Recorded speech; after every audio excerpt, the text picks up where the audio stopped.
Welcome back to my film and TV channel. Hope you're all staying safe and well. And we've got something called Heart's Eyes to look at today. A quirky style romantic comedy slasher movie. There we go. Directed by Josh Rubin. 97 minutes, an 18 certificate. I wonder why. Yeah, I think I know why. Lots of blood and gore in this one, guys. The tagline for this is "Romance is dead." Yes, it certainly is.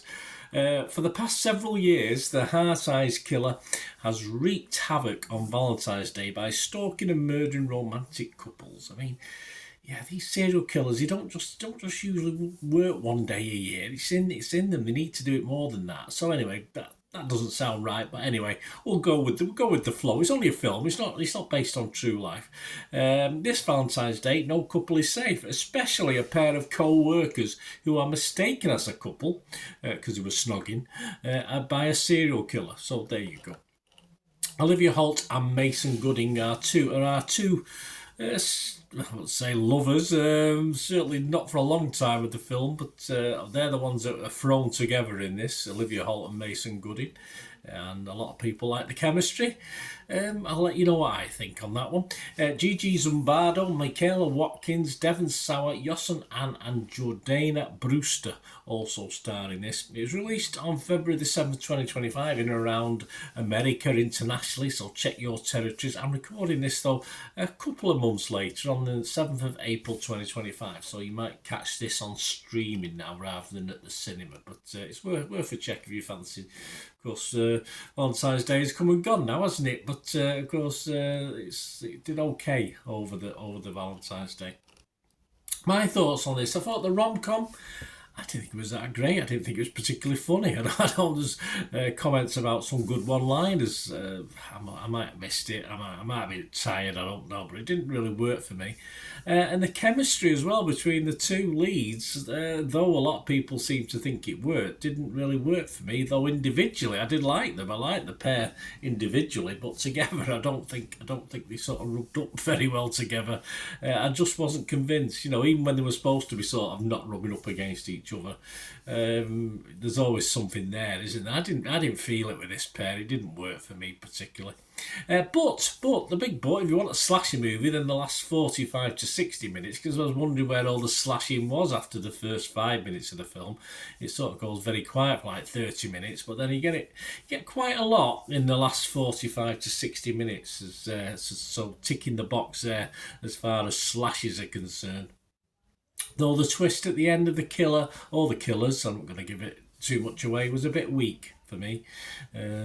So yeah, I didn't get blown away by it, put it that way. A good slasher movie for me as well has to have innovative ways of killing, and this does pretty well on that front. It does okay, but again, I've got to care sometimes about the people being killed as well. It makes it a bit more at least a little bit of background, but the people being offed had little interest to me, which is always dilutes it for me. The fun of people being slaughtered, the fact that I don't know them very much. You know, I like to at least see 5 minutes of them to get some sort of vibe for whether they deserve it or not. But there you go. Ian Frey from Empire Film Magazine gave it 8. He liked this. He said, an affectionate, bloody Valentine to both rom-coms and horror. Heart Eyes is like a hinge date from hell. Smart, funny, intense, swipe right. Yeah, I think Ian's opinion is actually well presented. A lot of critics loved the pairing, loved the slasher story. I just thought, as I said, I thought it was a little bit weak. Wendy I from The Observer, she wasn't as enthused as Ian. She said, it's all fairly predictable. Anyone who has seen more than a couple of serial killer movies will have no problem assembling a list of possible mass murderers. But Josh Rubin's film goes above and beyond when it comes to squelchy, visceral gore. Yes, Wendy give it a 60. I think the gore works, especially as the movie reaches its obvious bloody climax in more ways than one. Not overly impressed, but in a bit of a minority on the critics' side and on Joe Public's side as well. Benjamin Lee from The Guardian, he scored it a 40. He said, whatever might have made sense on paper just doesn't translate to screen. A fun little concept that ends up being something of a drag.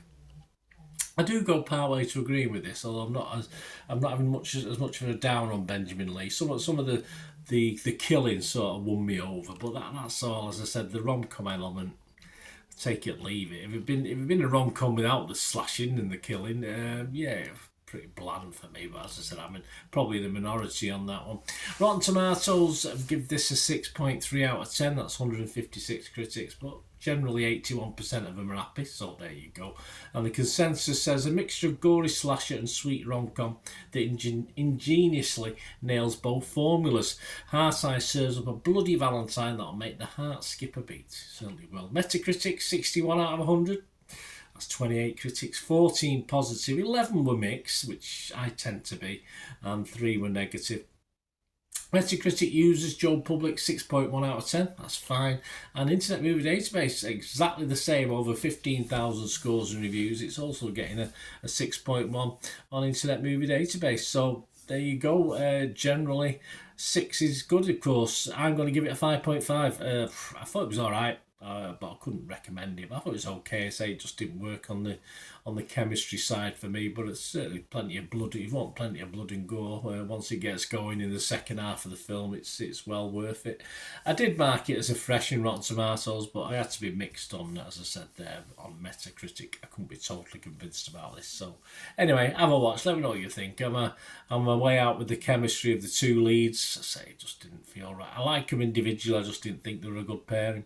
Let me know in the comments, guys, or through my socials, of course. If you like what I try and do on the channel, guys, I'm always after any support you can give me. Just from watching adverts to even becoming a member and committing yourself to just sort of 99p a month or something like that. Anything to help me out going forward. I'm always much grateful. If you find what I do at least a little bit entertaining, that'd be wonderful. And to find ways of helping me out, just stay watching and listening. To help me out, guys, if you watch the ads, if the ads on this YouTube ads, that helps in a very little way, but it all helps. It all, watch the pennies and pounds look after themselves, they say, don't they? Or the pennies or the 10p's look after themselves. But if you watch the ads or follow the links on the ads as well, that's always a nice way to support the channel. If you sort of hang on for it, I've done that. I watched other people's and followed the ads, just something I fancied, which does happen from time to time. Of course, you can support me by pushing that subscribe button as mentioned earlier, and that's of course pressing the button so you know when these vlogs are coming out. And of course, I'm always interested in your opinions, and of course, if you can give us a like, that'd be wonderful as well. So thanks for watching, guys. Hopefully I'll join you very, very soon with something else. Until we meet again, I'll never ask one thing, don't I? Please stay safe, everyone. Bye for now.